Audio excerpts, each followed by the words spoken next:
Hello dear students, welcome to polytechnic पाठशाला।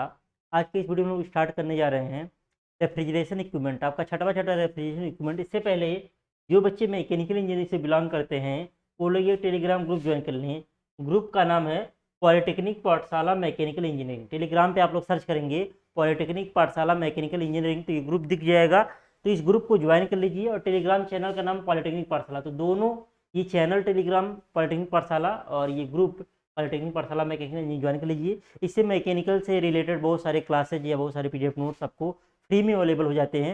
तो group join करने से आपको काफ़ी ज़्यादा बेनिफिट देखने को मिलेगा। चलिए हम लोग चैप्टर स्टार्ट करते हैं। चैप्टर का नाम आपका रेफ्रिजरेशन इक्विपमेंट। तो रेफ्रिजरेशन इक्विपमेंट में अगर हम लोग बात करें, जैसे हम लोग रेफ्रिजरेशन साइकिल पढ़ रहे थे तो 4 डिवाइसेस पढ़ रहे थे। एक डिवाइस आपका क्या था? एक डिवाइस आपका था इवोपरेटर था। क्या था? इवोपरेटर था। उसके बाद आपका था क्या? कंप्रेसर। ऑपरेटर के बाद क्या था? ऑपरेटर के बाद था कंप्रेसर। कंप्रेसर के बाद आपका क्या था? कंप्रेसर के बाद आपका था कंडेंसर। और कंडेंसर के बाद आपका क्या था? कंडेंसर के बाद आपका था थ्रॉटल वाल्व या एक्सपेंशन डिवाइस। तो 4 डिवाइस बेसिकली इस चैप्टर में पढ़ने हैं। क्या क्या? ये आपका इवेपोरेटर है, ये आपका इवेपोरेटर है, इवेपोरेटर के बारे में पढ़ना है। ये कंप्रेसर है, कंप्रेसर के बारे में पढ़ना है। ये आपका कंडेंसर है, कंडेंसर के बारे में पढ़ना है। और ये एक्सपेंशन डिवाइस है, एक्सपेंशन वाल्व वगैरह या कैपिलरी ट्यूब वगैरह के बारे में यहाँ पे पढ़ना रहेगा। तो बेसिकली 4 डिवाइसेज के बारे में आपको इस चैप्टर में देखने को मिलेगा। मतलब जो आप लोग रेफ्रिजरेशन साइकिल पढ़ रहे थे और जो डिवाइसेज चारों पढ़ रहे थे वो डिवाइसेज भी कई टाइप के होते हैं। कई टाइप के कंप्रेसर होते हैं, कई टाइप के इवेपोरेटर होते हैं, कई टाइप के आपके कंडेंसर होते हैं और कई टाइप के आपके एक्सटेंशन डिवाइसेज होती है। तो बेसिकली हमको जो टाइप के होते हैं उनके बारे में मुख्य रूप से इस चैप्टर में पढ़ना है। तो कंप्रेसर पहला चैप्टर है कंप्रेसर। कंप्रेसर बेसिकली होता क्या है? जैसे यहाँ पे एक कंप्रेसर दिखाया गया, यहाँ पे क्या है? एक कंप्रेसर। ये कंप्रेसर एक दिखाया गया, ये क्या है? सिंपली कंप्रेसर है। तो कंप्रेसर को चलाने के लिए क्या चाहिए? मैकेनिकल एनर्जी या मैकेनिकल वर्क चाहिए, जो हमको किससे मिलेगा? प्राइम मूवर से। ये आपका क्या है? ये प्राइम मूवर है। प्राइम मूवर मतलब प्रथम चालक, जो क्या करता है? जो जो क्या करेगा? जो एक तरीके से कोई केमिकल एनर्जी से डीजल इंजन रहेगा तो डीजल डाल करके उसको चलाएंगे तो मैकेनिकल वर्क देगा। या आपका इलेक्ट्रिक मोटर रहेगा तो उसको मतलब इलेक्ट्रिसिटी देंगे तो वो क्या करेगा? मैकेनिकल वर्क देगा। तो बेसिकली कंप्रेसर को चलाने के लिए क्या चाहिए? प्राइम मूवर चाहिए। आप बेसिकली आप गए होंगे किसी दुकान पे, गए होंगे गाड़ी में हवा भरवाए होंगे तो देखते हैं ऐसे दुकान वाले के पास जो हवा भरता है उसके पास एक सिलेंडर होता है और सिलेंडर पे जनरली एक कंप्रेसर लगा होता है। अब कंप्रेसर ये जो लगा होता है, कभी कभी मोटर और कंप्रेसर इसी में सेट होते हैं और इसको जो है डायरेक्ट या तो एक ही में सील होंगे, मोटर कंप्रेसर एक ही बॉडी के अंदर रहेंगे, नहीं तो मोटर अलग होगा कंप्रेसर अलग होगा और उसको बेल्ट ड्राइव द्वारा कंप्रेसर को चलाएंगे।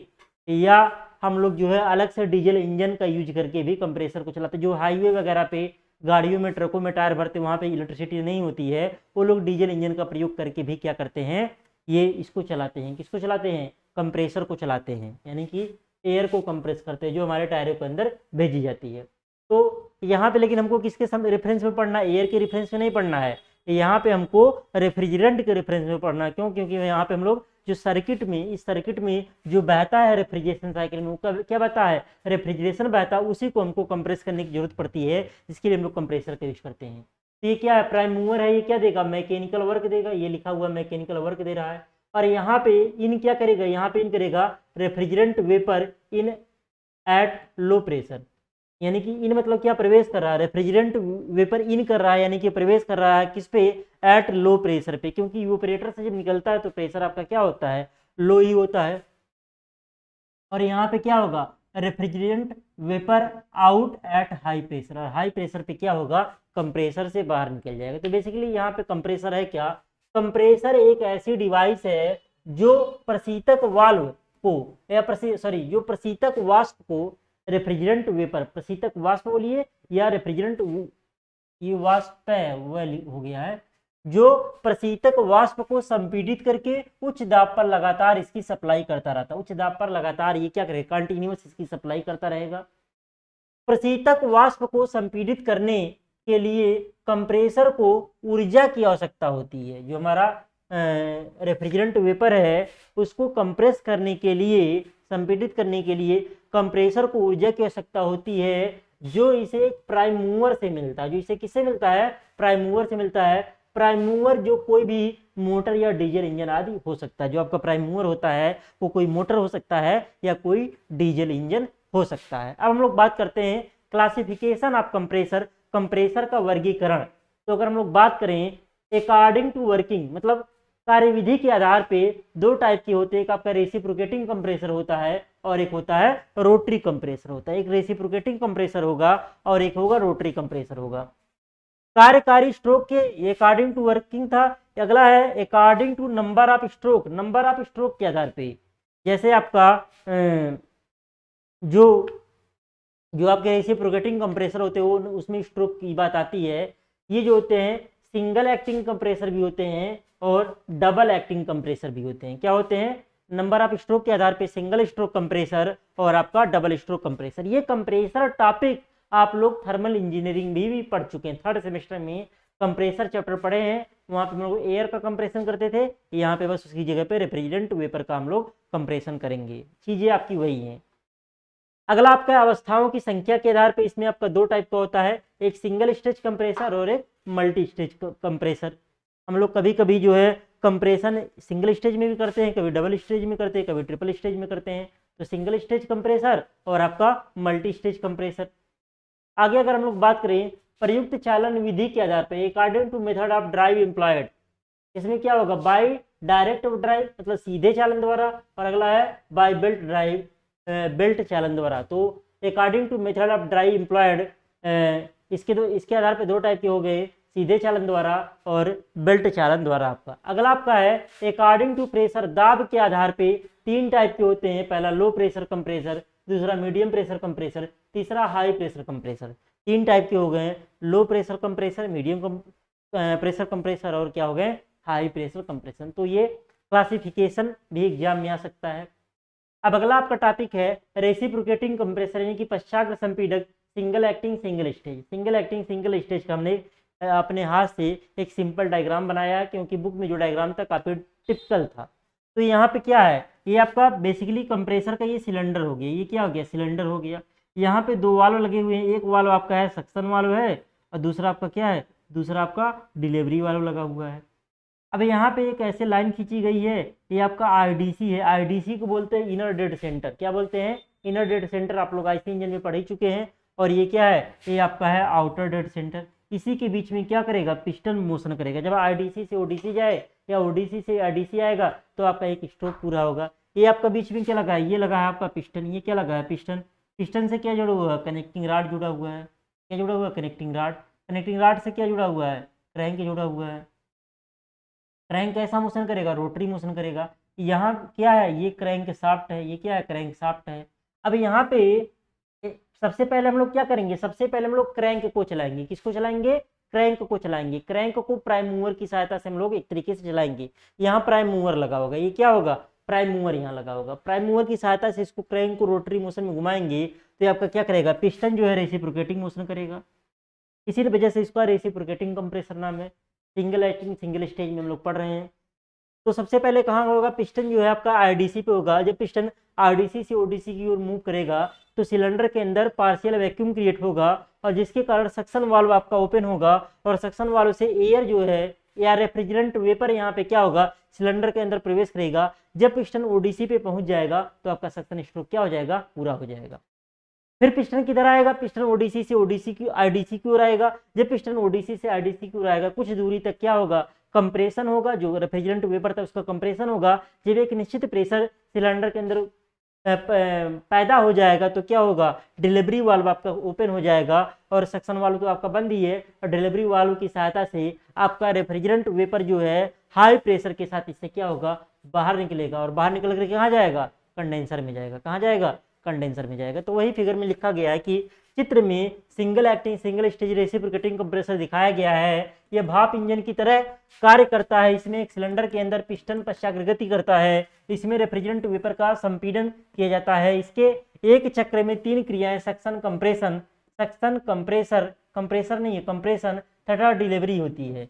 यह संपीड़क बहुत कम गति पर कार्य करता है तथा इसके द्वारा रेफ्रिजरेंट वेपर को उच्च दाब पर संपीड़ित करते हैं हम लोग। तो इस कंप्रेसर की वर्किंग दो स्ट्रोक में पूरा होती है। पहला क्या? फर्स्ट स्ट्रोक सक्शन, इसमें क्या होगा, पिस्टन आईडीसी से ओडीसी को मूव करेगा और सिलेंडर के अंदर आंशिक निर्वात पैदा होगा और दाब के अंदर, दाब में अंतर के कारण सक्शन वाल्व क्या होगा, खुलेगा आपका और रेफ्रिजरेंट वेपर सिलेंडर के अंदर क्या करेगा, प्रवेश करता है। जब पिस्टन ओडीसी पर आ जाता है तो सक्शन स्ट्रोक पूरा हो जाएगा। तो क्या हो जाएगा, तो पूरा हो जाता है, यानी कि सक्शन स्ट्रोक पूरा हो जाता है, जब पहला स्ट्रोक पूरा हो जाता है। सेकंड स्ट्रोक में क्या होगा, इस स्ट्रोक के दौरान, सेकंड स्ट्रोक के दौरान पिस्टन ओडीसी से आरडीसी की ओर चलता है। शुरुआत में कुछ दूरी तक रेफ्रिजरेंट वेपर का संपीड़न होता है। जब सिलेंडर में एक निश्चित दाब पैदा हो जाता है तब डिलीवरी वाल्व खुलता है और स्थिर दाब पर सिलेंडर के अंदर उपस्थित कंप्रेस्ड रेफ्रिजरेंट डिलीवरी वाल्व के रास्ते कंडेंसर में चला जाता है। अब अगला है हार्मेटिकली सील्ड कंप्रेसर। हार्मेटिकली सील्ड कंप्रेसर क्या होते हैं, जिसमें यहाँ पे एक फिगर दिखाया गया है, फिगर आपको बना के प्रैक्टिस करना रहेगा। इसमें फायदा क्या होता है, जैसे हमने बताया ना कि किसी दुकान पे जाइए, कहीं कहीं पे,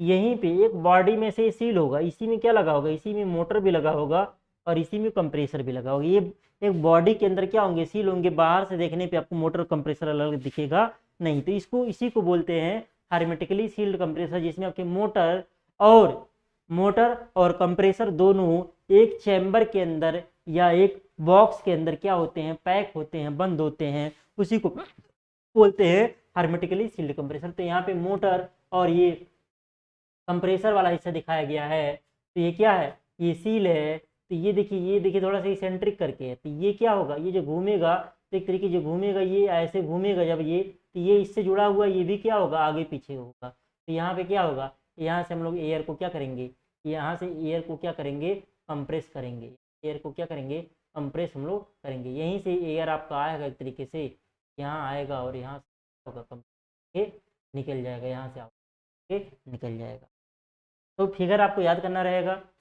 तो जब संपीड़क तथा मोटर एक ही शाफ्ट पर कार्य करते हैं, एक ही शाफ्ट से दोनों जुड़े होंगे तथा एक ही केसिंग में बंद हो, तो वे समुद्रिक सील्ड संपीड़क कहलाते हैं, हार्मेटिकली सील्ड कंप्रेसर कहलाते हैं। इस प्रकार के संपीड़क में क्रैंक, ये क्रैंक है, फ्रैंक नहीं है, क्रैंक शाफ्ट सील की आवश्यकता नहीं होती, जबकि साधारण संपीड़कों में प्रशीतकों के लीकेज को रोकने के लिए सील की आवश्यकता होती है, तो इसमें सील की आवश्यकता नहीं पड़ती। ये संपीड़क पश्चाग्र अथवा घूर्णी किसी भी सिद्धांत पर कार्य कर सकते हैं, मतलब रोटरी भी हो सकता है और रेसिप्रोकेटिंग भी हो सकता है, तथा क्षैतिज अथवा ऊर्ध्वाधर किसी भी अवस्था में लगे हो सकते हैं।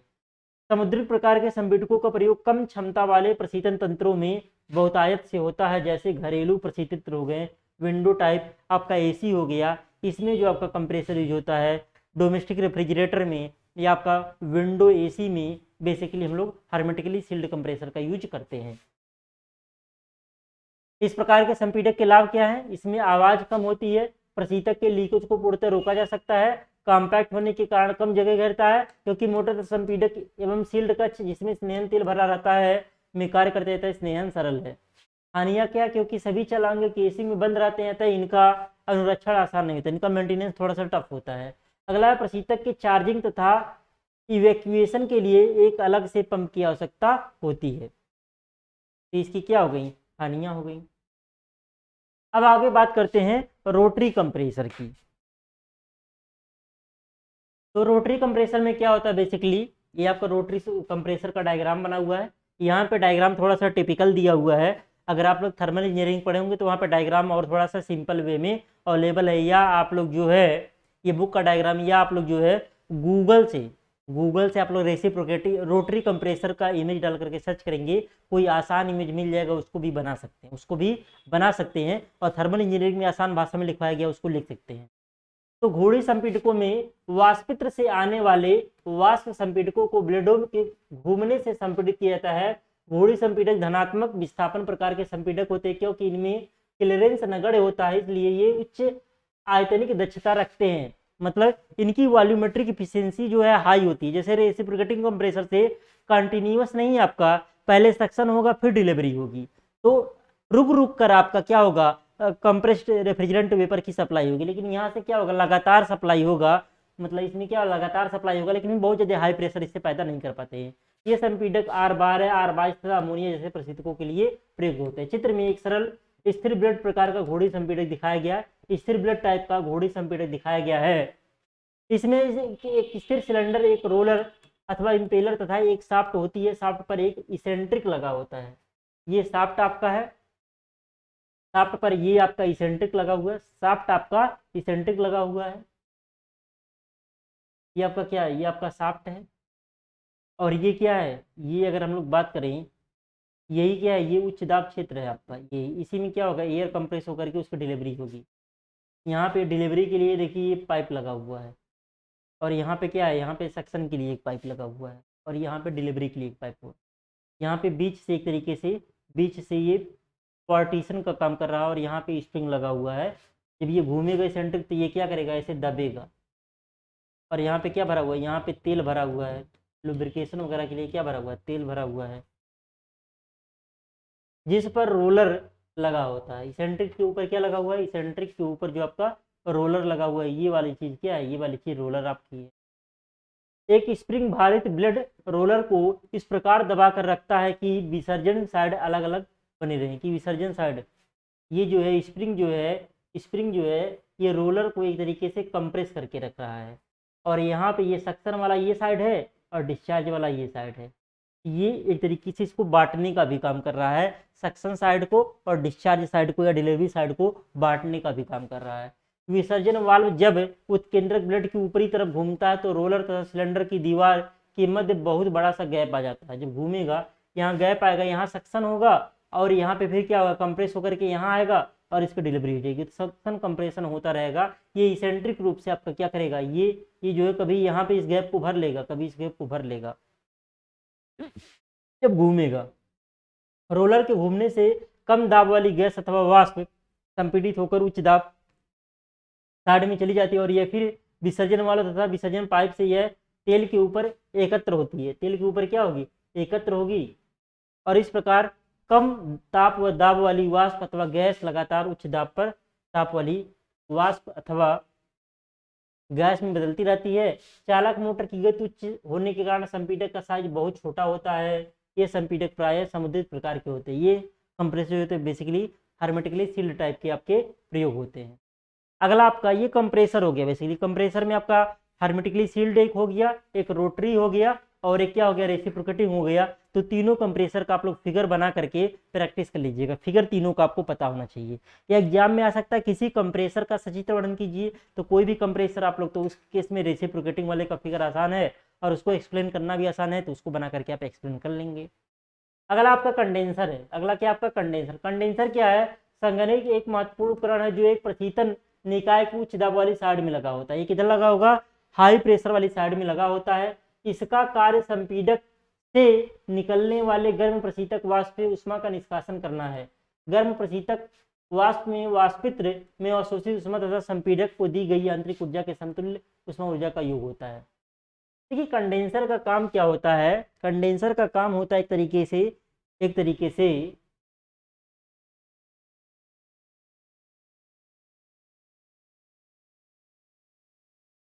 इसमें क्या आ रहा है, इसमें आ रहा है, इसमें जो आ रहा है कहाँ से आएगा, कंप्रेसर से आएगा। यहाँ लगा होगा आपका क्या, यहाँ लगा होगा आपका कंप्रेसर है, और यहाँ पे लगा होगा इवोपरेटर।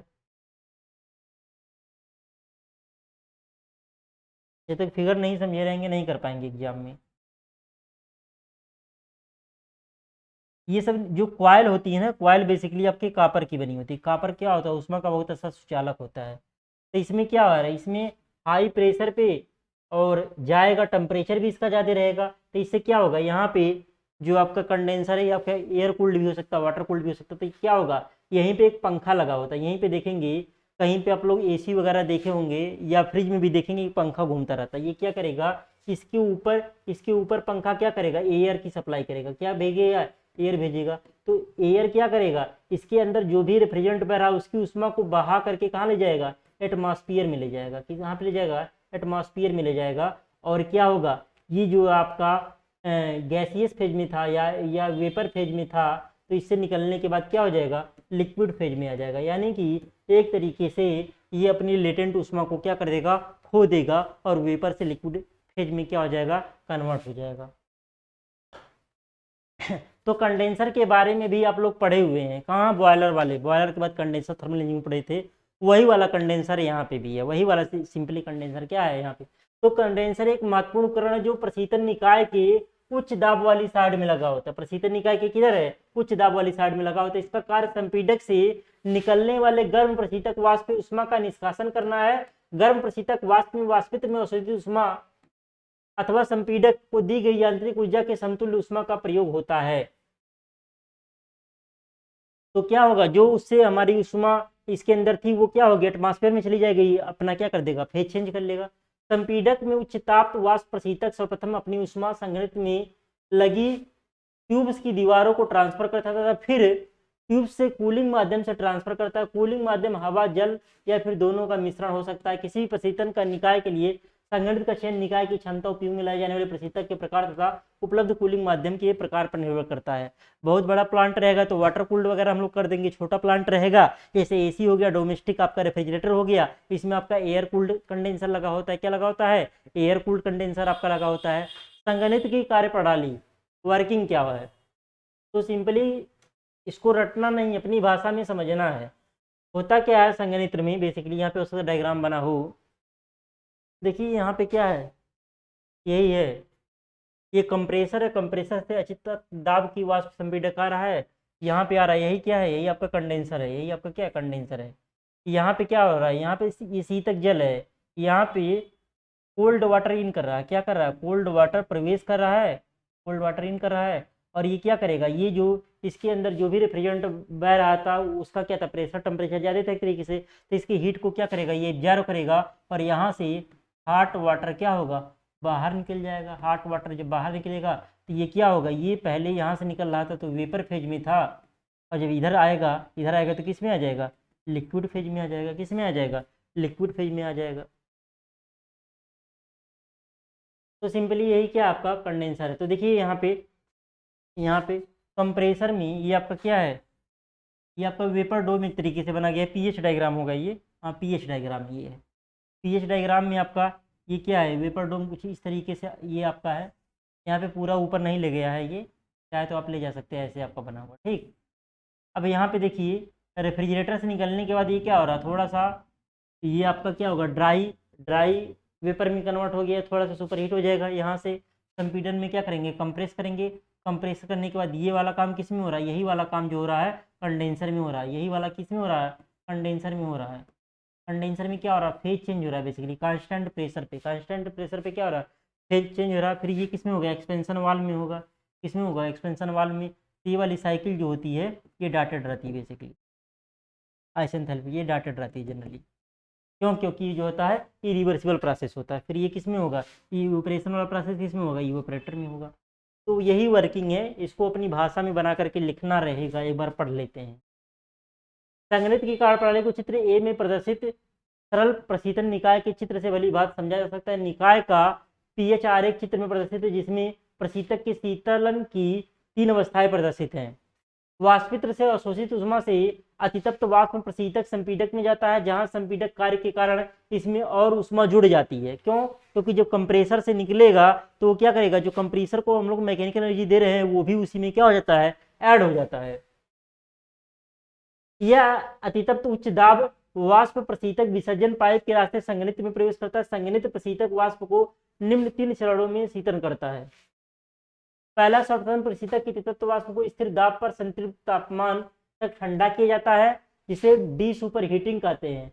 यह प्रक्रिया 2-3 देखा जा रहा है। 3 स्टेज मतलब ये है, 3 स्टेज का मतलब ये है। पहले से 2 से 3 तक क्या कर रहे हैं, डी सुपर हीटिंग कर रहे हैं। पहले 2 से 3 क्या कर रहे हैं, डी सुपर हीटिंग कर रहे हैं। 2 से 3 डी सुपर हीटिंग कर लिया हमने, यानी कि यहाँ से सुपर हीटेड स्टेज में था, यहाँ से ड्राई स्टेज में आ गया। फिर 3 से 4 क्या कर रहे हैं, 3 से 4 हम लोग फेज चेंज कर रहे हैं, लेटेंट हीट को ले रहे हैं। और फिर यहाँ से 4 से 5 क्या कर ले रहे हैं, इसको और ठंडा कर ले रहे हैं। अब प्रशीतक की संतृप्त वाष्प में उसकी गुप्त उष्मा निकालकर उसे ठंडा किया जाता है। संघनन की यह क्रिया चित्र बी में रेखा 3-4 से दिखाई गई। 3-4 से गुप्त उष्मा ले रहे हैं और फिर 4-5 में क्या हो रहा है, प्रशीतक इसे सब कूल कर रहे हैं। 2 प्रशीतक के वाष्पन को उसके संतृप्त तापमान से कम तापमान तक ठंडा किया जाता है। ये सारी चीजें आप लोग पढ़ चुके हैं पहले ही, कैसे हम लोग ठंडा करते हैं, पीएच डायग्राम वगैरह भी पढ़ चुके हैं। तो 3 चरणों में ये क्रिया हो रही है। पहले क्या कर रहे हैं, डी सुपर हीट कर रहे हैं, फिर हम लोग लेटेंट हीट ले रहे हैं, फिर क्या कर ले रहे हैं, फिर हम उसको सुपर जो है सब कूल कर ले रहे हैं। संघनित्र यूनिट क्या हो, संघनित्र में क्या होता है, कंडेंसर में ये होता है कंडेंसर आपका हो गया, ये कंडेंसर आपका हो गया, फिर क्या हो गया, कूलिंग टावर हो गया। जैसे होता क्या है बेसिकली, जब हम लोग टरबाइन वगैरह की बात करते हैं, टरबाइन कह रहे हैं, जब हम लोग बॉयलर वगैरह में यूज करते हैं, जो कोल्ड वाटर हम लोग भेजते हैं ना, या एयर को ही हम लोग भेजते हैं या कोल्ड वाटर ही भेजते हैं, तो ये गर्म होकर के क्या बाहर नहीं ले जाते हैं, फिर कूलिंग टावर से क्या करते हैं, यहाँ ऊपर से नीचे गिराएंगे तो फुहार के रूप में नीचे गिरता है, नीचे एयर का प्रवेश होता है, एयर का प्रवेश होगा तो क्या करेगा, वो जो गर्म पानी उसको ठंडा करेगा, फिर वही ठंडा पानी कोल्ड वाटर पंप की सहायता से फिर उसको बार बार भेजते रहते हैं, तो वही पानी बार बार क्या करेगा, इस कंडेंसर यूनिट को ठंडा करने का काम करेगा, मतलब पानी चेंज करने की आवश्यकता नहीं पड़ती। तो यही आपका क्या होता है, कूलिंग टावर होता है। क्या होता है, कूलिंग टावर होता है। तो ये चीज क्या है, ये चीज आपकी कूलिंग टावर है। क्या है, कूलिंग टावर है, शीतक मीनार बोलते हैं। अगर आज संघनित्र जल शोषण पंप, कंडेंसेट एक्सट्रैक्शन पंप, संघनित्र जल शोषण पंप, जो संघनित्र से जो जल आ रहा है उसको कहाँ भेज रहे हैं, उसको एक गर्म कुंड में भेज रहे हैं। उसको कहाँ भेज रहे हैं, क्योंकि उसकी केवल लेट, जैसे 100 डिग्री सेल्सियस का भाप है, उससे उसकी गुप्त उष्मा ले ले, तब भी टेम्परेचर क्या, या थोड़ा सा सब कूल कर ले, तब भी टेम्परेचर 80 डिग्री सेल्सियस बचेगा ने। गुप्त उष्मा लेंगे 100 डिग्री सेल्सियस होगा, फिर उसको सब कूल करेंगे तभी मान लीजिए 80 डिग्री सेल्सियस से, फिर उसको कहाँ भेजेंगे, वो गर्म पानी है उसको गर्म कुंड में भेजेंगे। ये कहाँ पे चला जाएगा, जल भरण जल बॉयलर को पंप, मतलब बॉयलर में जब यूज करते हैं तब उसके लिए, ये एग्जाम में नहीं आएगा आपकी, जनरली ये आपके एग्जाम में नहीं आएगा। ये जो यूज करते हैं हम लोग किसके लिए यूज करते हैं, बॉयलर के लिए यूज करते हैं। और इसी में क्या होता है, बॉयलर फीड पंप होता है। फिर क्या होता है, इसे बॉयलर फीड पंप की सहायता से बॉयलर में भेजेंगे।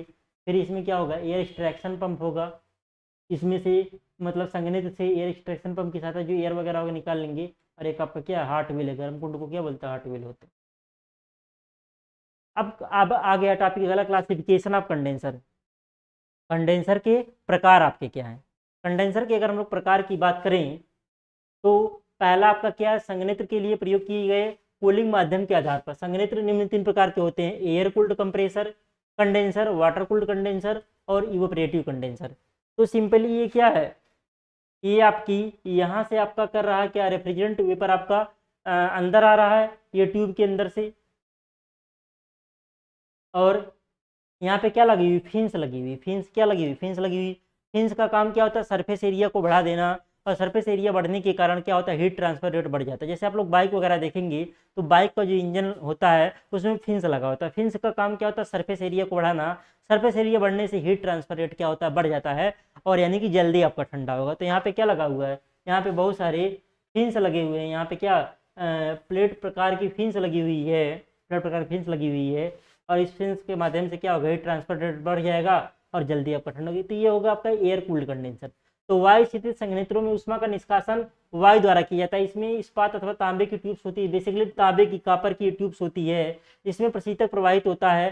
संघनित्र के आकार के अनुसार इन ट्यूब्स का व्यास 6 mm से 18 mm तक हो सकता है। इन ट्यूब्स का संपर्क क्षेत्र पर बढ़ाने के लिए इसमें प्लेट प्रकार की फिन्स लगा दी जाती है। फिन्स प्रायः एल्युमिनियम की होती है। क्या करेगा, वही क्या करेगा, क्या हीट ट्रांसफर रेट बढ़ा देगा। नली की एकल पंक्ति वाला संघनित्र सर्वाधिक दक्ष ऊष्मा संचरण प्रदान करता है। प्रत्येक ट्यूब की पंक्ति में आगे बढ़ने पर वायु का तापमान क्या हो जाएगा, ये फिगर आप लोग प्रैक्टिस कर लेंगे। वायु का प्रकार बढ़ता है, वायु का तापमान क्या होता है, बढ़ता है, और वायु के बीच का तापांतर कम हो जाता है। परंतु मल्टी रो संघनित्रों की तुलना में सिंगल रो संघनित्र अधिक स्थान घेरता है। एकल पंक्ति संघनित्रों का प्रयोग प्रायः कम क्षमता वाले प्रशीतन निकाय जैसे घरेलू प्रशीतक, फ्रीजर, वाटर कूलर, कक्ष वातानुकूलन, रूम एयर कंडीशनर आदि में होता है। जैसे ये जो आपका ये आया है ट्यूब, ये सिंगल रो में अगर यूज होगा तो ये छोटे प्लांट के लिए यूज होगा। ये डबल रो ट्रिपल रो भी यूज कर सकते हैं, वो बड़े प्लांट में यूज करेंगे। चलिए ये हो गया आपका। अगला आपका जल शीतित संघनित्र, वाटर कूल्ड कंडेंसर। इसके बारे में आप लोग बहुत अच्छे से पढ़े हैं, किसमें, थर्मल इंजीनियरिंग में, कंडेंसर वाले चैप्टर में।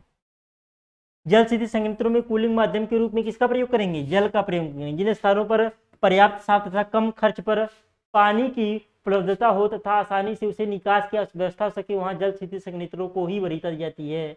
इन संयंत्रों का प्रयोग व्यवहारिक और औद्योगिक स्तर पर अधिक होता है। जल शीतित संयंत्रों में 2 प्रकार की जल प्रणालियां प्रयुक्त होती हैं। पहला क्या है, वेस्ट वाटर सिस्टम, अगला है रिसर्कुलेटेड वाटर सिस्टम। इसमें आपका कूलिंग टावर वगैरह अगर लगा रहेगा वो रिसर्कुलेटेड वाटर सिस्टम होगा, और जिसमें पानी की बहुत मात्रा बहुतायत मात्रा में उपलब्ध है तो वहाँ पे वेस्ट वाटर सिस्टम का यूज कर सकते हैं।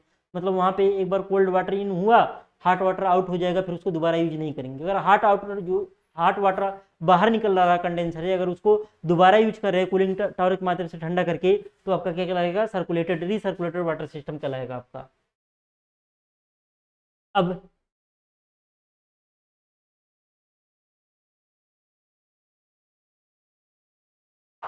ये देखिए व्यर्थ जल प्रणाली, इसमें क्या हो रहा है, कूलिंग जल प्रवेश कर रहा है, यहाँ पे क्या हो रहा है, गर्म प्रशीतक इंटर कर रहा है, यहाँ पे ये बीच में क्या कर रहा है, डिवाइड कर रहा है, मतलब ये कोल्ड वाटर यहाँ से इन करेगा। अब ये जो है यहाँ पे ऐसे ये बॉक्स बना होता है, ये यहाँ से एक तरीके से ये ने अगर हम लोग देखेंगे, अगर हम लोग देखें सिलेंडर में, तो यहाँ पे क्या लगी, यहाँ पे एक तरीके से यहाँ पे एक चक्ति लगी हुई है, यहाँ पे भी एक चक्ति लगी हुई है, यहाँ बहुत सारे ऐसे ट्यूब गए होंगे, इधर इधर ट्यूब गए होंगे, इधर भी क्या होंगे, ऐसे ट्यूब गए होंगे, इधर भी क्या होंगे, ट्यूब गए होंगे, और यहीं से दो पार्ट में बांट लिया गया, और भी ट्यूब होगा, यहीं पे दो पार्ट में बांट लिया गया, ध्यान दीजिएगा। यहाँ से क्या हो रहा है, यहाँ से जा रहा है, यहाँ से ट्यूब गया हुआ है, यहाँ से ट्यूब गया हुआ है, एक दप्ती लगा हुआ है, जैसे जैसे अगर मान लीजिए ये आपका क्या हो गया, ये सिलेंडर हो गया, यहाँ पे हम लोग एक दप्ती चिपका दें, और दप्ती चिपका करके यहाँ से आर पार दोनों तरफ दप्ती चिपका दें, और आर पार कई सारे पाइप डाल दें, कई सारे पाइप डाल देंगे, और सिलेंडर के अंदर यहाँ पे क्या होगा, यहाँ पे सिलेंडर के अंदर केवल गर्म प्रशीतक इंटर करेगा, तो वो ट्यूब के चारों ओर प्रशीतक बहेगा, और ट्यूब के अंदर क्या बहेगा, जल बहेगा। जल पहले आएगा, इसको ए मान सकते हैं, ए से जाएगा बी में, आएगा बी वाले चैम्बर में, बी वाले चैम्बर से कहाँ आएगा, सी वाले चैम्बर में आएगा, और फिर ये जल बेकार होकर के किसी सीवर वगैरह में क्या कर देंगे, सीवर पाइपलाइन में वगैरह जोड़ देंगे, नाले में जोड़ देंगे, फिर वो पानी बेकार हो जाएगा। तो ये क्या है, व्यर्थ जल प्रणाली है। तो ये इसका यूज हम लोग करके कंडेंसेट कर सकते हैं। और ये रिसर्कुलेटेड प्रणाली है, इसको जो गर्म जल आया इसको हम लोग कूलिंग टावर में भेज रहे हैं, कूलिंग टावर से जो है हम लोग फिर पंप की सहायता से फिर इसको क्या कर ले रहे हैं, दोबारा यूज कर ले रहे हैं। और ये गर्म प्रशीतक आ रहा है, ठंडा होकर के क्या हो रहा है, द्रव प्रशीतक में गर्म प्रशीतक वाष्प आ रहा है, और ये द्रव प्रशीतक में क्या हो जा रहा है, कन्वर्ट हो जा रहा है। तो ये जो है आप लोग पढ़े हुए हैं, किसमें, थर्मल इंजीनियरिंग में भी पढ़े हुए हैं, इसको समझिएगा। यहाँ पे एक चक्ति लगी हुई, ट्यूब के माध्यम से जा रहा है पानी, किसके माध्यम से जा रहा है, ट्यूब के माध्यम से जा रहा है। तो रिसर्कुलेटेड में यहाँ पे हम लोग कूलिंग टावर का यूज करके दोबारा भेज लेंगे, और इसमें जो आपका व्यर्थ वाला होगा उसमें क्या हो जाएगा, सीधे एटमॉस्फेयर में जाकर के बेकार हो जाएगा। इवेपोरेशन प्रणाली में क्या है, यहाँ पे देखिए गर्म प्रशीतक वाष्प यहाँ पे आ रहा है, और यहाँ से ठंडा होकर के जा रहा है। यहाँ पे है क्या, यहाँ पे देखेंगे, यहाँ पे एक नीचे कुंड बना हुआ है, ठीक, यहाँ से पंप करके हम लोग पानी भेज रहे हैं, पानी यहाँ पे स्प्रे नाजल है, फुहार के रूप में इसके ऊपर गिर रहा है, पानी इसके ऊपर गिर रहा है, और यहाँ से क्या हो रहा है, यहाँ से जब गिरेगा तो ये क्या करेगा, इसमें के अंदर जो प्रशीतक बह रहा था उसके लेटेंट हीट को क्या करेगा, एब्जॉर्ब करेगा अपने अंदर, और पानी गर्म होकर के नीचे आएगा, और नीचे से हम लोग भेज रहे हैं हवा। हवा क्या करेगा, इस जो पानी गिर रहा है उसको ठंडा कर लेगा, ठंडा करके पानी फिर यहाँ आ जाएगा, फिर उसी पानी को क्या भेज लेंगे, इसी में भेजेंगे। ऊपर एयर एक्सट्रैक्शन पंप लगा होता है, जिसके माध्यम से आपका क्या होगा, एयर आपका क्या होगा, बाहर निकल जाएगा। और जो पानी, कुछ पानी मान लीजिए इसमें कम होगा, तो क्षतिपूरक जल यहाँ से हम लोग क्या कर लेंगे, इसके अंदर डाल लेंगे। ये आपका क्या हो गया, इवेपोरेटिव टाइप का कंडेंसर हो गया। तो फिगर आपको विशेष रूप से याद करना है, फिगर याद किए रहेंगे तो इसको बना करके अपनी भाषा में लिखो। बहुत सिंपल है, यहाँ से गर्म प्रशीतक वाष्प आ रहा है, यहाँ से ठंडा होकर के बाहर निकल जाएगा, ये प्रशीतक हो गया। अब पानी यहाँ से हम लोग ठंडा भेज रहे हैं, फुहार के रूप में गिर रहा है, पानी गिर रहा है तो पानी गर्म होकर के गिरेगा, यहाँ हवा भेज रहे हैं, पानी जो गर्म फुहार के रूप में पानी गिर रहा है, हवा के संपर्क में आने से क्या हो जाएगा, ठंडा हो जाएगा, हवा ऊपर से बाहर निकल जाएगी, ठंडा पानी फिर कुंड में गिरेगा, फिर इस पानी को रिसर्कुलेट करके फिर क्या करेंगे, यहाँ पे जो है स्प्रे नाजल के माध्यम से फिर क्या करेंगे, कंडेंसर ये क्वाइल पे छिड़केंगे, फिर यही क्रिया बार बार चलती रहेगी। हमारा जो गर्म प्रशीतक वाष्प है वो द्रव प्रशीतक में क्या हो जाएगा, कन्वर्ट हो जाएगा आपका। अब अगला आपका टॉपिक है इवेपोरेटर। अगला टॉपिक क्या है, इवेपोरेटर आपका है। इवेपोरेटर की हम लोग बात करें तो हम लोग दो डिवाइस पढ़ चुके, कौन कौन, कंप्रेसर और कंडेंसर। कंडेंसर के बाद हमारा तीसरा डिवाइस क्या है, इवेपोरेटर, और इसके बाद एक बचेगा एक्सपेंशन डिवाइसेज। इवेपोरेटर की अगर हम लोग बात करें तो इवेपोरेटर का काम क्या होता है। इवेपोरेटर जनरली अगर हम लोग फ्रिज की बात करें, तो फ्रिज की अगर हम लोग बात करें तो फ्रिज में इवेपोरेटर का काम क्या होता है, जैसे मान लीजिए फ्रीजर वाले पार्ट में ऊपर अगर आप डोमेस्टिक फ्रिज की बात करें तो ऊपर वाले यहाँ पे देखेंगे, यहाँ ऊपर ऊपर ऐसे एक सरफेस होगा, उसी में आपका इवेपोरेटर कॉइल लगा होगा, उसी में क्या होगा, इवेपोरेटर कॉइल लगा होगा, उसके ऊपर हाथ लगा के देखिए हमेशा बर्फ जमा रहता है, हमेशा क्या होता है, बर्फ जमा रहता है। तो इवेपोरेटर का काम क्या होता है, इसके अंदर जो भी इस फ्रिज के अंदर जो भी खाद्य पदार्थ है, हम फ्रिज को रेफरेंस लेकर के चल रहे हैं, इस फ्रिज के अंदर जो भी खाद्य पदार्थ है उसकी ऊष्मा को क्या करता है, अवशोषित करता है। तो इसके अंदर इस सर्किट में क्या बच जाएगा, इस सर्किट में आएगा एंट्री, क्या करेगा, एंट्री जब करेगा एक्सपेंशन वाल्व से, जब निकलता है आपका ना, एक्सपेंशन वाल्व से जब आपका निकलता है क्या, रेफ्रिजरेंट लिक्विड फेज में मतलब प्रवेश करता है, किसमें, आपका एक्सपेंशन डिवाइस, लेकिन निकलता है तो ना आपका वेट वेपर के फॉर्म में निकलता है, किस फॉर्म में निकलता है, वेट वेपर के फॉर्म में निकलता है। अभी आगे चित्र के माध्यम से भी दिखाएंगे, वेट वेपर के फॉर्म में निकलता है, मतलब प्रवेश, वेट वेपर के फॉर्म में प्रवेश करेगा किसके अंदर, इवेपोरेटर के अंदर, जो लेकिन जब निकलेगा किसके फॉर्म में, निकलेगा आपका ड्राई आर, सुपर हीटेड कर सकते हैं, ड्राई आर, जैसा जिसका कैपेसिटी रहेगा, सुपर हीटेड वेपर के फॉर्म में क्या होगा, निकलेगा, ड्राई या सुपर हीटेड वेपर के फॉर्म में निकलेगा।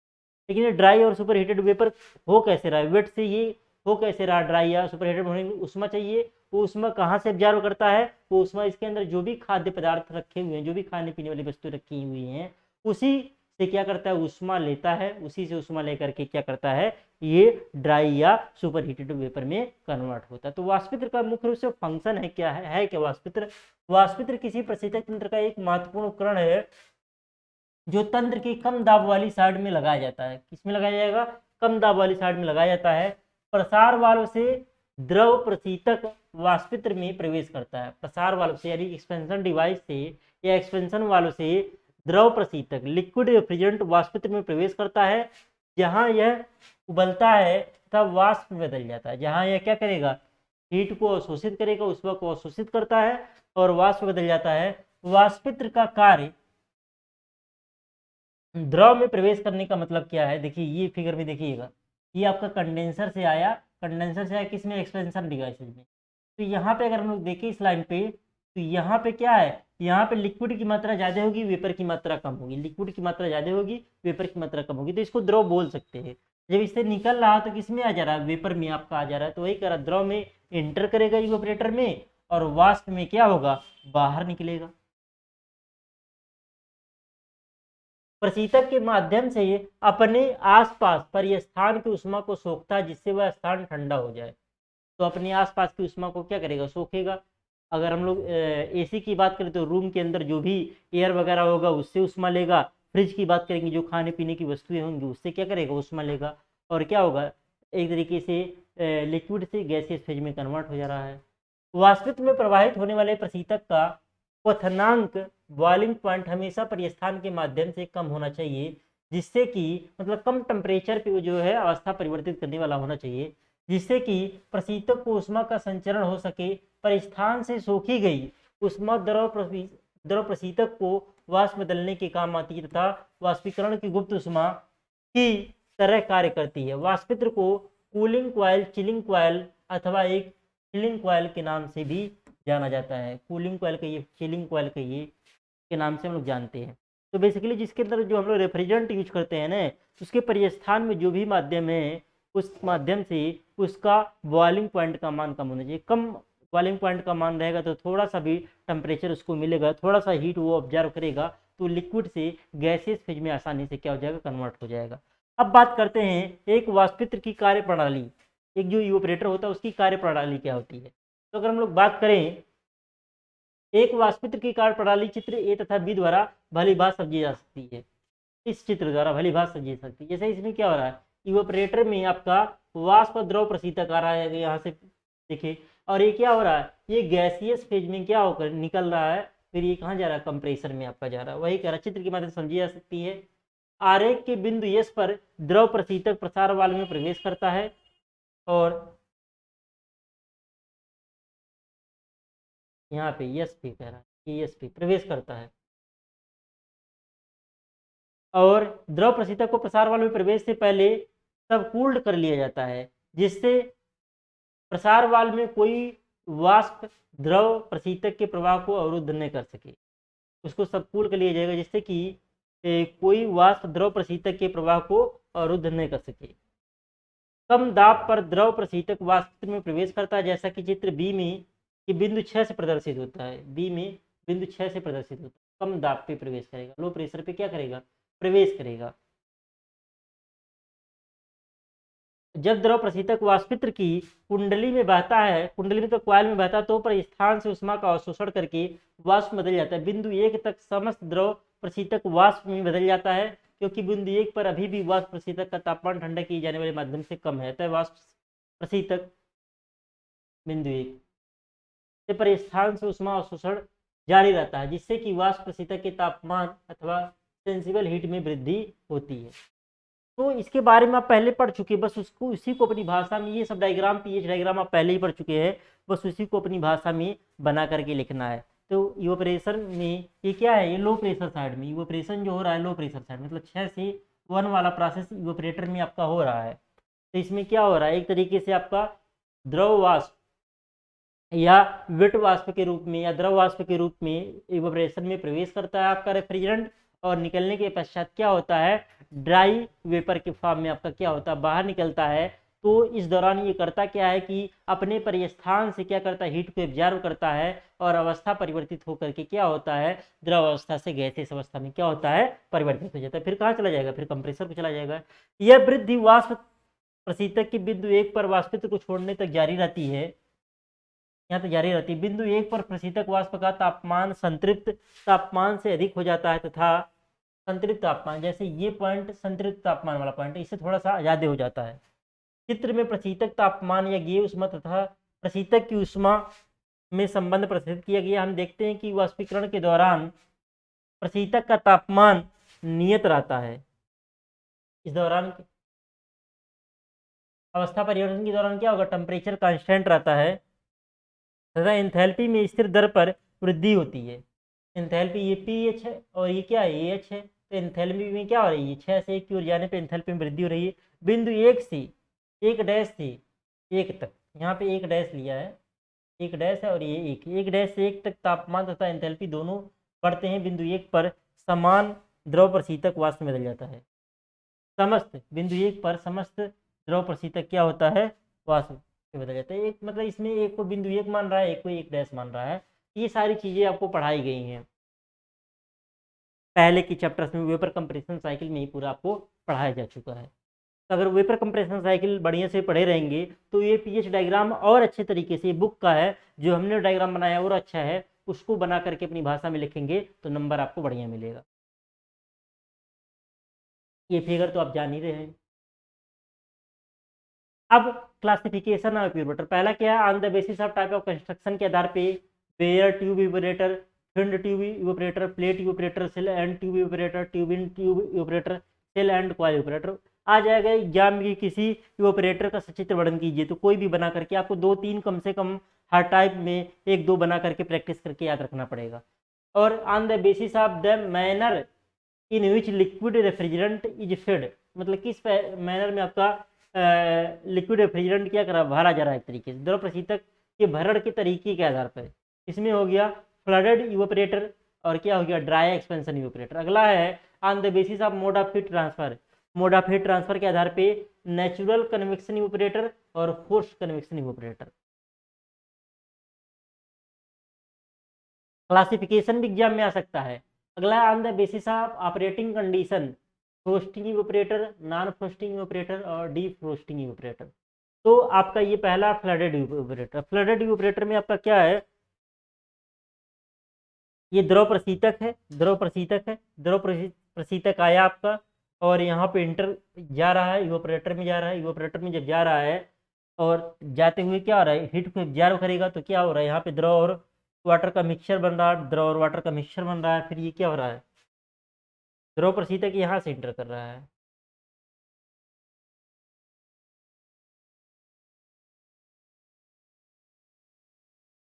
हो गया रहा। इस प्रकार के वाष्पित्रों में एक पात्र जिसे संचायक कहते हैं, द्रव प्रशीतक द्वारा ऊपरी ट्यूब की ऊंचाई तक भरा होता है। ऊपरी ट्यूब की ऊंचाई तक आपका क्या भरा हुआ है, द्रव प्रशीतक भरा हुआ। पात्र में द्रव का स्तर फ्लो वाल्व अथवा कंट्रोल वाल्व द्वारा बनाए रखा जाता है, जैसा कि चित्र में दिखाया गया है। पात्र में द्रव का स्तर कंट्रोल वाल्व द्वारा या फ्लोट वाल्व द्वारा बनाए रखा जाता है। यहाँ पे फ्लोट कंट्रोल वाल्व लगा हुआ है। द्रव वाष्पित्र में फ्लोट प्रकार के प्रसार वाल्व द्वारा प्रवेश करता है। इस वाल्व द्वारा क्या करेगा, प्रवेश करेगा तथा नीचे की ओर संबंधित नलिकाओं में प्रवाहित होता है। नीचे की ओर संबंधित नलिकाओं में प्रवाहित होता है। इसी के माध्यम से क्या करेगा, प्रवेश करेगा, नीचे की नलिकाओं में क्या होगा, प्रवाहित होता है। नलिकाओं में द्रव उबलता है और ऊपर की ओर बहता रहता है। यहाँ इसके नीचे आपका द्रव है, इसके नीचे द्रव है, इसके ऊपर द्रव वाला नहीं है, इसके नीचे ही द्रव वाला इस वाल्व के माध्यम से आपका प्रवेश कर रहा है। यहाँ पे फिगर उतना अच्छे से बना हुआ नहीं जिस भी बुक का है। और बबल्स का मिश्रण एक्यूमुलेटर या सर्ज टैंक में आता है।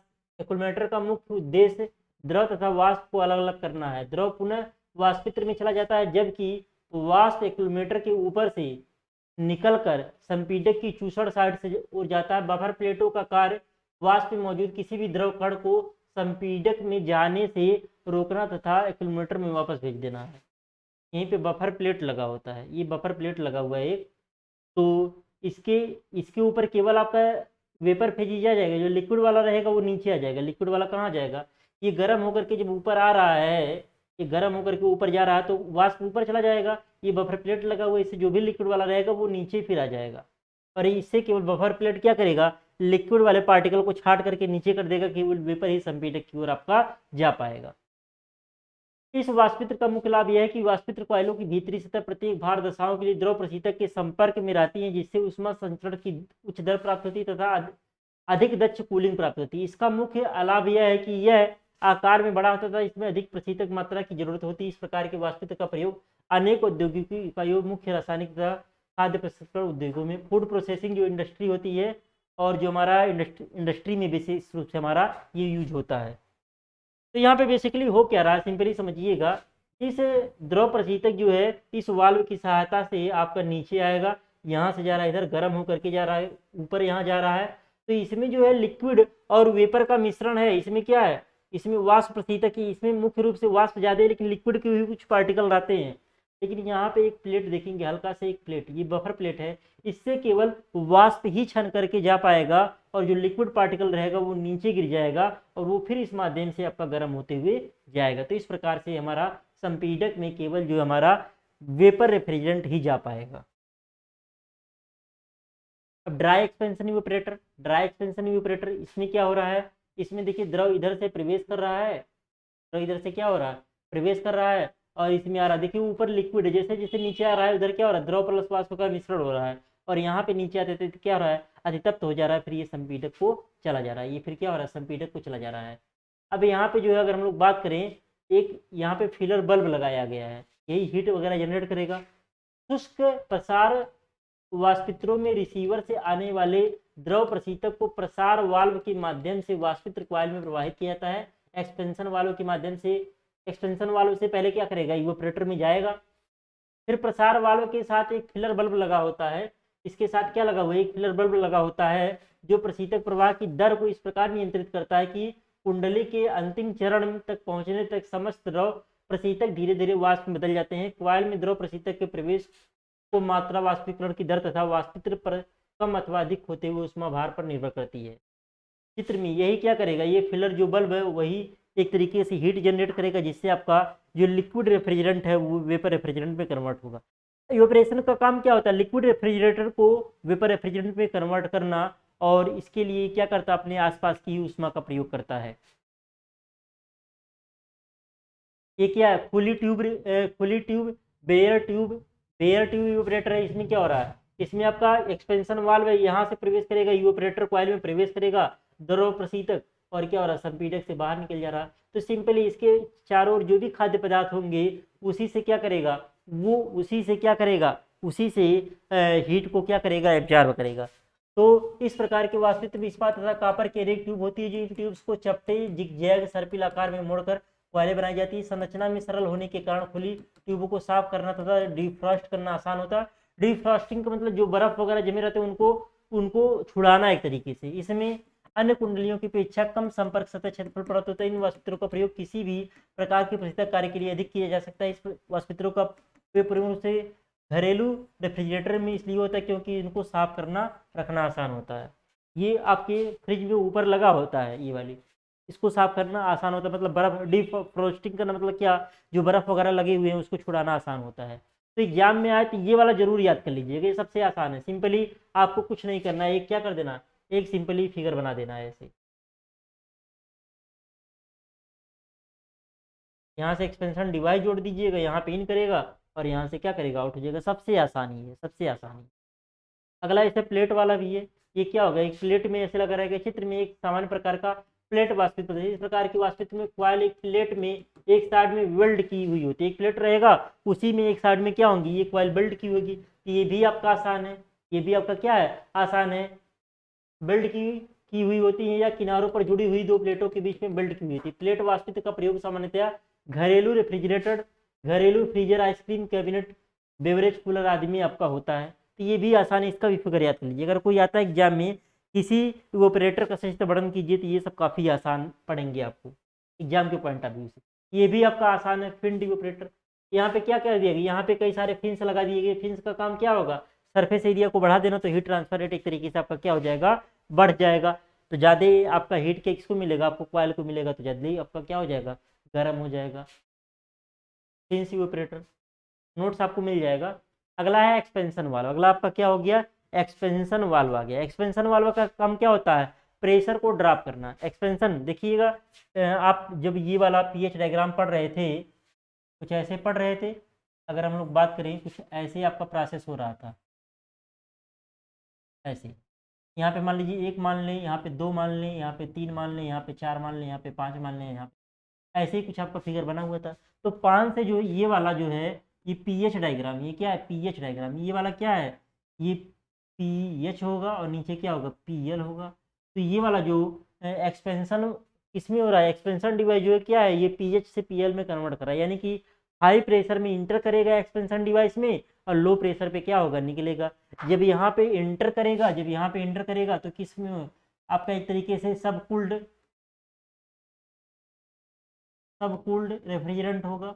सबकूल्ड रेफ्रिजरेंट होगा आपका, या लिक्विड रेफ्रिजरेंट बोल सकते हैं। सबकूल्ड ने बोलिए, आपका बोल सके लिक्विड रेफ्रिजरेंट आपका इंटर करेगा, और जब निकलेगा तो क्या इस फॉर्म निकलेगा, आपका वेट वेपर के फॉर्म में। वेट वेपर के फॉर्म में, वेट वेपर का मतलब क्या, कुछ हिस्सा आपका वेपर का भी रहेगा और आपका मैक्सिमम हिस्सा क्या रहेगा, लिक्विड का रहेगा।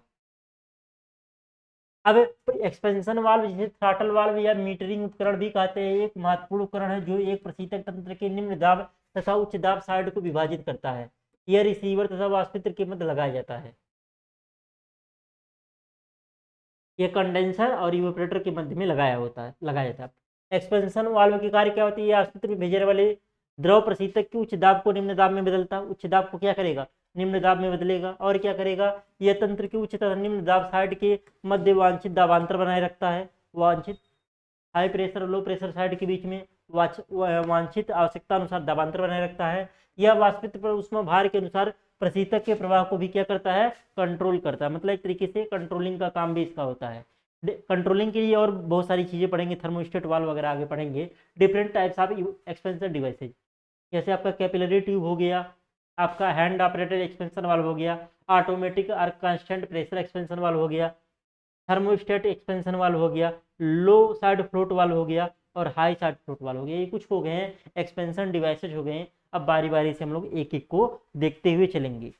अब आगे यहाँ पे हम लोग बात करें, इसमें है पहला क्या, उपरोक्त में से कुछ प्रमुख है प्रसार उपकरण निम्न है। पहला क्या, आपका कैपिलरी ट्यूब है। एग्जाम में आएगा तो इसी को बनाइएगा, सबसे आसान है। कैपिलरी ट्यूब क्या होता है, कैपिलरी ट्यूब जिसका डायमीटर जनरली 6 mm से कम होता है उसे हम लोग कैपिलरी ट्यूब कह सकते हैं। तो यहाँ पे क्या, द्रव प्रशीतक कैपिलरी ट्यूब में क्या कर रहा है, प्रवेश कर रहा है। तो ये क्या स्ट्रेनर है, छन्नी है।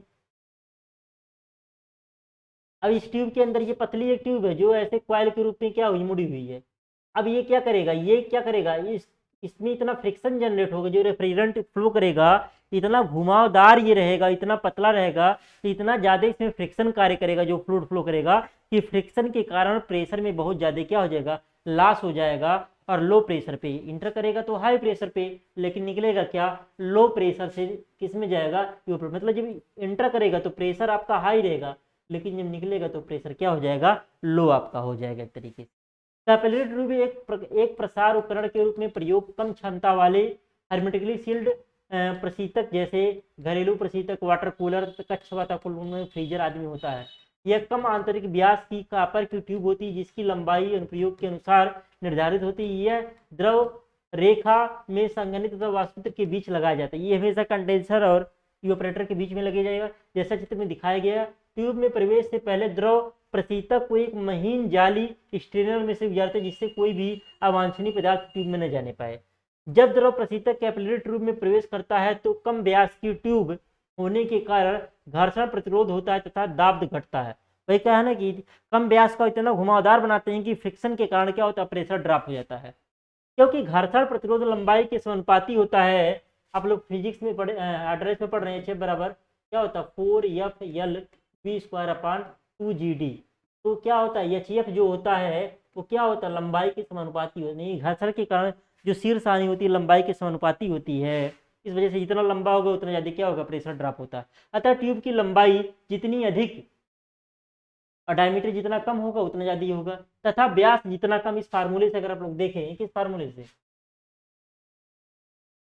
ये पढ़ चुके हैं हाइड्रोलिक्स में, या हाइड्रोलिक्स में पढ़ चुके हैं, तो ये एचएफ क्या है, एचएफ जो है, एचएफ क्या है, एचएफ जो है वो यल के समानुपाती है, और एचएफ जो है वो क्या है, एक डी के व्युत्क्रमानुपाती। यानी कि लंबाई जितना ज्यादा होगा और डायमीटर जितना कम होगा, एचएफ की वैल्यू क्या करेगी, उतनी इंक्रीज करेगी। तो ट्यूब की लंबाई जितनी अधिक तथा व्यास जितना कम होगा, प्रशीतक के प्रवाह में दाबांतर उतना ही अधिक होगा। किसी उष्मा भार के लिए ट्यूब की लंबाई तथा आंतरिक व्यास का चयन आवश्यकता अनुसार किया जाता है। किसी प्रशीतक निकाय में कैपिलरी ट्यूब के प्रयोग से निम्न लाभ प्राप्त होते हैं। पहला क्या, कैपिलरी ट्यूब की लागत अन्य प्रसार वाल्वों से क्या होती है, कम होती है। लागत अन्य एक्सपेंशन डिवाइस से क्या होती है, कम होती है। अगला, जब संपीड़क रुक जाता है तब भी प्रशीतक वाष्पित्र में प्रवेश करता रहता है तथा तंत्र की उच्च दाब व निम्न दाब का अंतर समाप्त हो जाता है। इससे संपीड़क पर स्टार्टिंग घूर्ण का मान बहुत कम हो जाता है, जो अत्यंत लाभकारी है। और क्या है तीसरा, क्योंकि कैपिलरी ट्यूब में प्रशीतक आंतरिक अवस्था में होता है, किसी रिसीवर की आवश्यकता नहीं होती इसमें। अगर आपका थर्मोस्टेट वाल्व है, क्या है, थर्मोस्टेट वाल्व है, तो एग्जाम में आएगा मुख्य रूप से आप कैपिलरी ट्यूब वाला लेकर के निकल जाइए, कोई एक्सपेंशन डिवाइस के रूप बारे में अगर आता है एग्जाम में तो। अब यह क्या है, वाणिज्यिक तथा औद्योगिक प्रशीतन इकाइयों, commercial and industrial refrigerant units, thermostat प्रकार वाल्व का प्रसार उपकरण में मुख्यतया प्रयोग होता है। इसको नियत अतितप्त वाल्व के नाम से भी जाना जाता है, नियत अतितप्त वाल्व के नाम से भी जाना जाता है, क्योंकि यह वाष्पित्र से गुजरने वाले द्रव प्रशीतक की मात्रा को नियंत्रित करके वाष्पित्र कॉइल के अंत में वाष्प प्रशीतक की नियत सुपरहीट बनाए रखती है। अब बात करें थर्मोस्टेट प्रसार के जो मुख्य अंग हैं, ये वाल्व क्या है, वाल्व सीट है, नीडल है, एक धातु का डायाफ्राम है, और क्या है, एक एडजस्टिंग स्क्रू है। यहाँ पे क्या कर रहा है, द्रव प्रशीतक प्रवेश कर रहा है। यहाँ एक स्ट्रेनर लगा देते हैं कि कोई अशुद्धि वगैरह हो तो पहले स्ट्रेन करके बाहर हो जाए। फिर आपका क्या हो रहा है,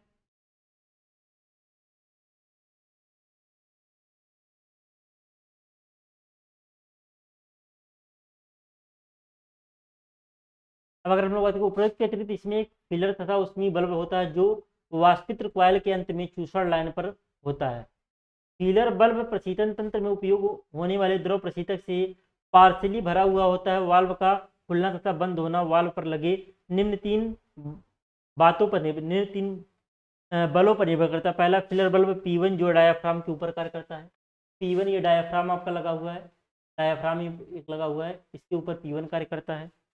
स्प्रिंग बल्ब P2 जो डायाफ्राम के नीचे कार्य करता है। P2 जो ऊपर से नीचे ये आपका P1 कार्य करेगा, नीचे से ऊपर P2 आपका कार्य करता है। और क्या चीज़ें हैं, वाष्पित्र दाब P3 जो डायाफ्राम के नीचे कार्य करता है। P3 आपका क्या कर रहा है, डायाफ्राम के नीचे कार्य करता है। अब अगर हम लोग बात करें, फिगर एक ही पे होता तो ज़्यादा सही रहता, क्योंकि फिलर बल्ब का तापमान चूसड़ लाइन में द्रव प्रशीतक के तापमान के समान होता है। फिलर बल्ब का तापमान यहाँ पे आप देखिए, फिलर बल्ब आपका लगा हुआ है, ये फिलर बल्ब लगा हुआ है। क्या कह रहा है, फिलर बल्ब का तापमान फ्यूसर लाइन में द्रव प्रशीतक के तापमान के समान होता है। फ्यूसर लाइन में द्रव प्रशीतक के तापमान के समान होता है।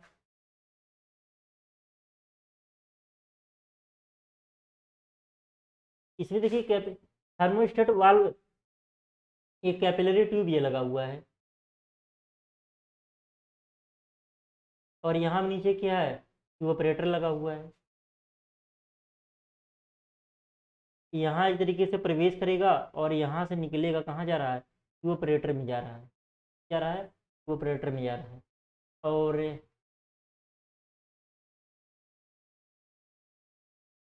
कैपिलरी ट्यूब आपका ये है, ये चूसड़ लाइन है, ये क्या है, चूसड़ लाइन है, यहाँ से कैपिलरी ट्यूब ये आपका आएगा। एक पेज होता, समझने में ज़्यादा मजा आता। कह रहा है कि अतः प्रशीतक के तापमान में कोई भी परिवर्तन फिलर बल्ब के दाब में परिवर्तन करेगा, जो डायफ्राम के ऊपर पारेषित हो जाएगा। सामान्य कार्यकारी परिस्थितियों में ये दाब स्प्रिंग दाब और वाष्पित्र दाब द्वारा संतुलित होता है। वाल्व को बंद करने वाला बल स्प्रिंग बल और वाष्पित्र दाब पर निर्भर करता है। जैसे ये जो आपका डायाफ्राम है, एक तरीके से ये वाल्व को बंद और खोलने का काम आपका करेगा। ये आपका नीचे एडजस्टिंग स्क्रू लगा हुआ है, इसकी सहायता से इसको डायाफ्राम को ऊपर नीचे एडजस्ट कर सकते हैं। यहाँ से आपका प्रवेश कर रहा है, यहाँ से आपका प्रवेश कर रहा है, और जा कहाँ पे रहा है, जा रहा है आपका यहाँ पे, यहाँ से ऊपर जा रहा है, ऊपर से फिर आ रहा है यहाँ इवेपोरेटर कॉइल में आ रहा है।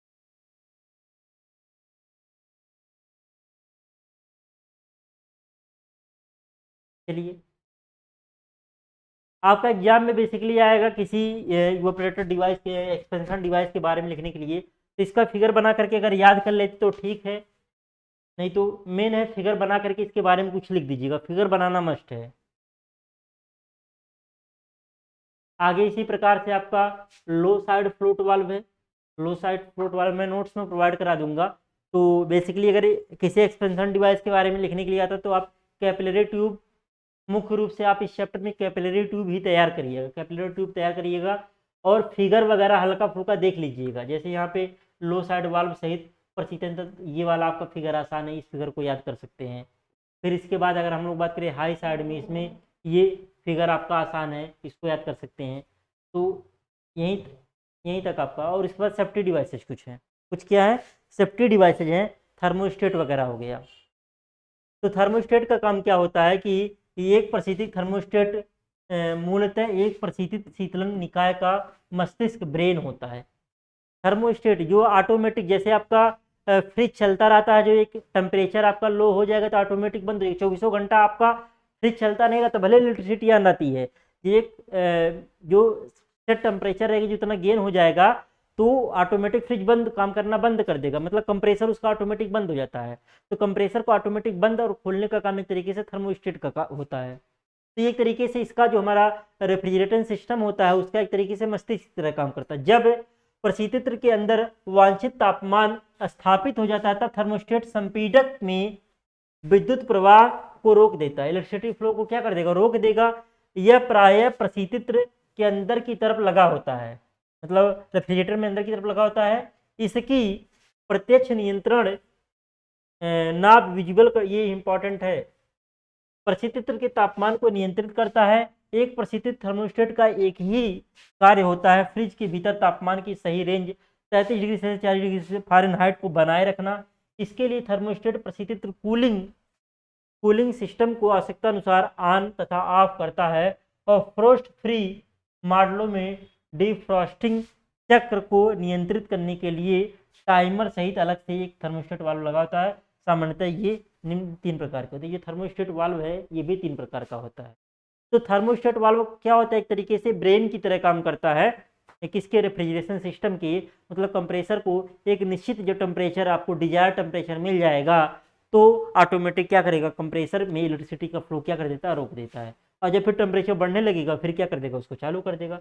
तो फ्रिज, बहुत लोग जो जानकार नहीं होते फ्रिज को ऑफ कर देते हैं, फ्रिज को ऑफ करने की जरूरत नहीं है, ऑटोमेटिक इलेक्ट्रिक की सप्लाई रोक देता है, ऑटोमेटिक ऑन ऑफ होता रहता है फ्रिज, 24 घंटा आपका नहीं चलता है फ्रिज, भले ही आप इलेक्ट्रिक सप्लाई हमेशा ऑन रखें।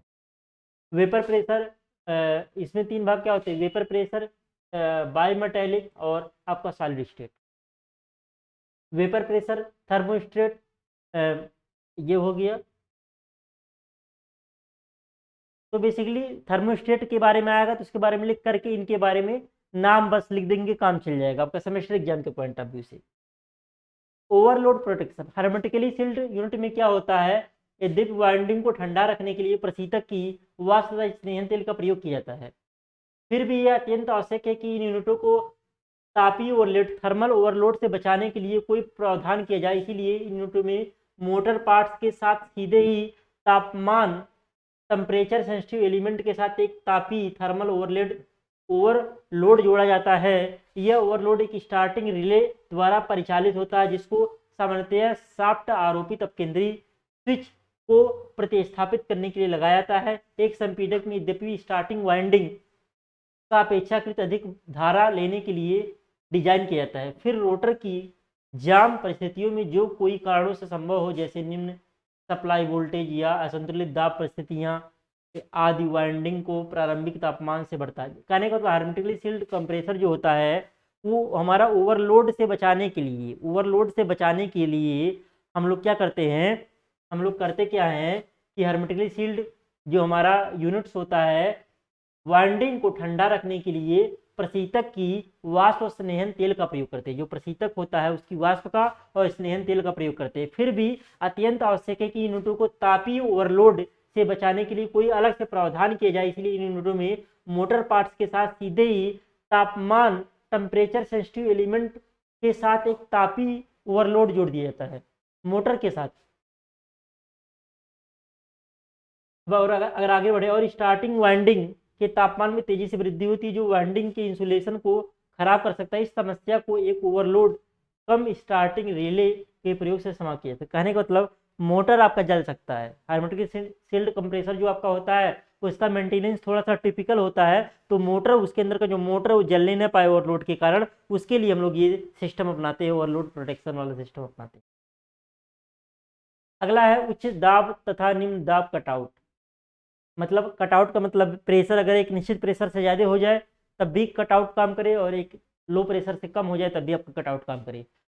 प्रशीतक संपीड़कों में उच्च दाब तथा निम्न दाब कटआउट लगे होते हैं। दोनों का डिजाइन समान होता है। उच्च दाब कटआउट मात्र एक सेफ्टी कंट्रोल होता है। जब हेड प्रेशर एक निश्चित बिंदु से बढ़ने लगे तब उच्च दाब कटआउट संपीड़क को बंद कर देता है, जिससे संपीड़क संभावित नुकसान से बच जाता है। जब शीर्ष दाब पर्याप्त रूप से गिर जाता है तब वो संपीड़क को पुनः चालू कर देता है। कभी कभी कुछ कट आउट में मैनुअल रीसेटिंग की आवश्यकता होती है। जल शीतित कंडेंसर के साथ सिस्टम में उच्च दाब कटआउट लगाना आवश्यक होता है, क्योंकि संघनित्र की नालियों में पपड़ी जमने के कारण जल सप्लाई बाधित होती है। जो आपका संघनित्र होता है उसकी नलियों में पपड़ी वगैरह जम जाती है, इसके कारण जल की सप्लाई बाधित होती है। तो प्रेशर एक निश्चित प्रेशर से ज़्यादा न होने पाए उसके लिए कटआउट लगा होता है, और एक निश्चित प्रेशर से कम न होने पाए उसके लिए कटआउट लगा होता है, जो एक तरीके से आपको कंप्रेसर को खराब होने से क्या करेगा, रोकेगा। तो इसी के साथ आपका काफ़ी लंबा चैप्टर था। तो मुख्य रूप से इसमें देखिए 4 डिवाइसेज इस चैप्टर में। एक आपका क्या है, एक आपका कंप्रेसर हो गया, एक आपका हो गया कंडेंसर हो गया, एक आपका एक्सपेंशन डिवाइस हो गया, और एक आपका इवेपोरेटर हो गया। सब में कम से कम एक एक आपको डायग्राम और उसके बारे में लिख करके मिनिमम एक एक प्रैक्टिस तो कर ही लीजिएगा। एग्जाम में आएगा तो लिख दीजिएगा उसको। क्लियर? आप लोग प्रीवियस ईयर देख भी लीजिएगा, या अगर किसी के पास प्रीवियस ईयर का मतलब कोई नई बुक खरीदा होगा तो उसमें पीछे 1 साल का पेपर दिया रहता है। मेरे पास जो बुक है वो पहली बार जब सिलेबस चेंज हुआ था, पहली बार जब आपका RAC आया था तब का बुक है, तो उसमें कोई प्रीवियस ईयर पेपर नहीं। तो अगर आपके पास कोई प्रीवियस ईयर वगैरह पेपर मिलता है तो आप हमको अगर प्रोवाइड कर देंगे तो एक आइडिया लग जाएगा कि क्वेश्चन किस तरीके से पूछता है। नहीं तो मैं भी कोशिश करूँगा, अगर मार्केट में मिल जाता है तो मैं आप लोगों को एक तरीके से इस चैप्टर से क्या क्या क्वेश्चन बन सकते हैं एग्जाम में, उसके पॉइंट ऑफ व्यू से आपको एक बार फिर से इस चैप्टर को समझा दूंगा। मिलते हैं लोग नेक्स्ट वीडियो में, तब तक के लिए जय हिंद दोस्तों।